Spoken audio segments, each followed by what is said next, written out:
Assalamualaikum warahmatullahi wabarakatuh. Jumpa lagi dengan saya, Dr. Yanto. Ya, pagi ini kita akan bicarakan lagi mengenai gejala-gejala dari hepatitis misterius. Karena dari laporan-laporan akhir-akhir ini sudah banyak bertambah lagi kasus-kasus anak yang terkena hepatitis misterius ini. Bahkan terakhir ada juga berita bahwa orang dewasa pun mulai terkena hepatitis ini. Nah, oleh karena itu supaya para orang tua ini tidak terlambat mengenali gejala-gejala hepatitis misterius ini, saya akan utarakan lagi gejala-gejalanya. Oke, jangan skip video ini, ikuti terus sama saya. Ya, menurut data rekaman dari Rumah Sakit Sulianti Suroso, bahwa anak-anak yang masuk dengan dugaan hepatitis misterius ini dominannya adalah panas, ya. Panas yang menjadi dominan gejala awal ini. Ya, panas bisa juga disertai dengan mual, kemudian muntah, dan akhirnya diikuti dengan lemas karena berkurangnya nafsu makan. Dan beberapa hari kemudian atau bahkan mungkin hanya esoknya langsung disertai dengan diare. Atau ada juga yang datang ke rumah sakit dengan demam, mual, muntah, dan diare. Oleh karena itulah para sahabat orang tua yang mempunyai anak dan cucu, hati-hatilah dengan gejala-gejala ini. Gejala-gejala ini bisa berbarengan. Jadi bisa langsung demam, mual, muntah, hilang nafsu makan, lemas, dan diare. Ya, untuk orang tua dan para sahabat yang mempunyai anak, bahkan cucu, janganlah menganggap remeh diare ini. Apalagi dengan disertai dengan panas, mual, lemas, muntah, diare. Karena ini kemungkinan besar bukan diare biasa. Mungkin para orang tua sering beranggapan, diare nanti juga sembuh. Karena memang anak kecil sering juga menderita diare dan sembuh sendiri.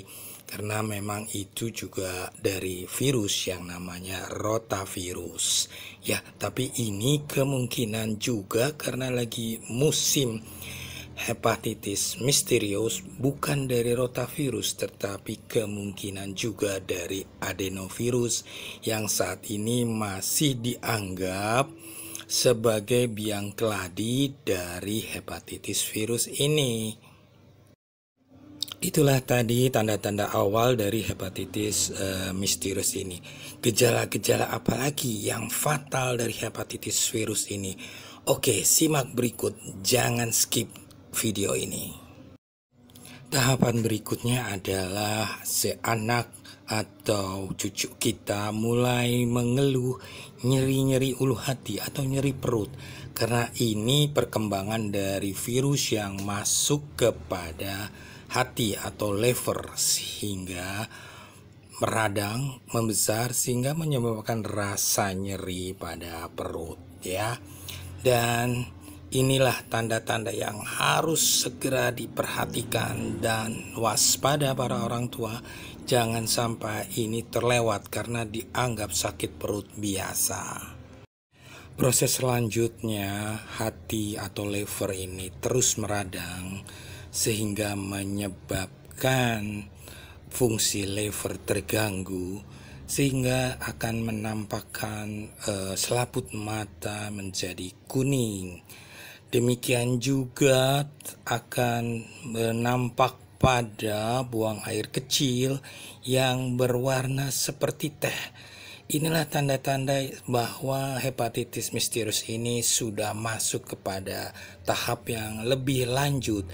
Ini sangat berbahaya, sangat-sangat berbahaya. Proses terus berlanjut dan tanda-tanda akan bertambah lagi menjadi kotoran, menjadi pucat. Apabila proses ini terus berlanjut, bahkan akan terjadi penurunan kesadaran, bahkan pernah dilaporkan adanya kejang-kejang. Dan ini sudah sampai pada tahap-tahap yang fatal.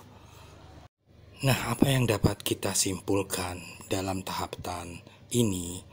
Apabila sudah terjadi mata kuning, kencing sudah seperti teh,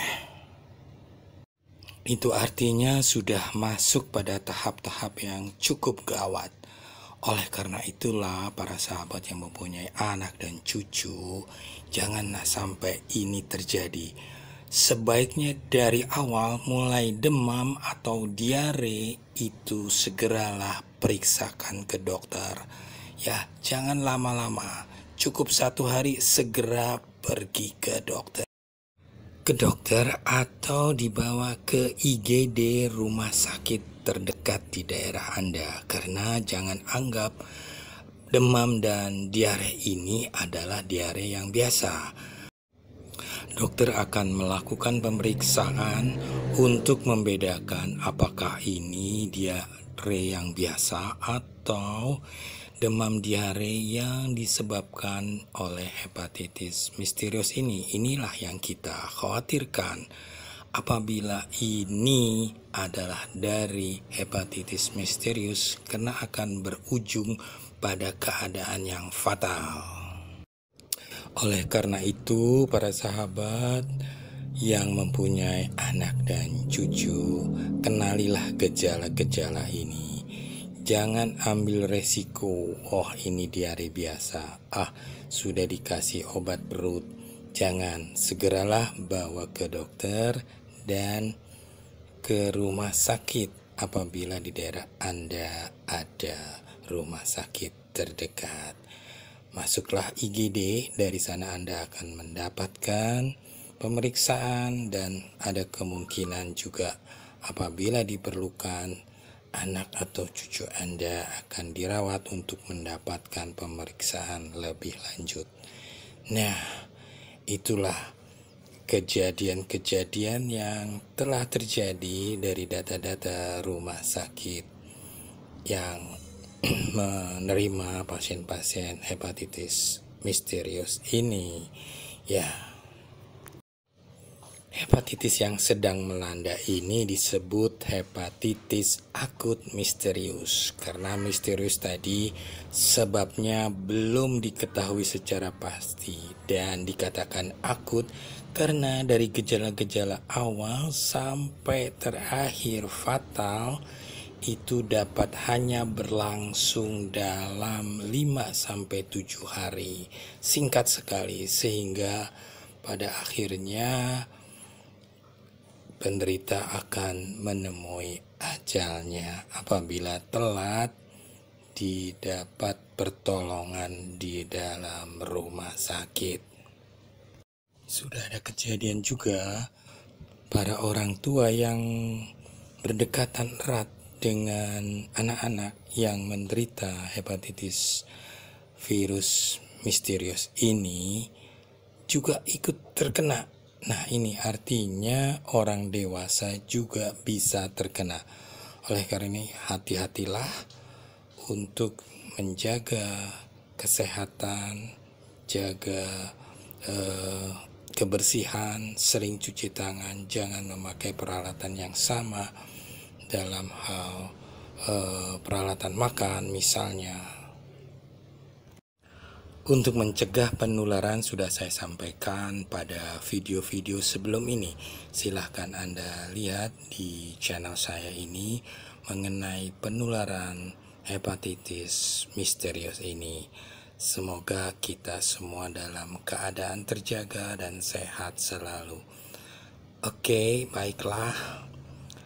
Tetaplah ikuti channel saya untuk mendapatkan info-info selanjutnya sehingga Anda tidak ketinggalan informasi kesehatan dari saya. Jangan lupa subscribe dan kembali jumpa bersama saya.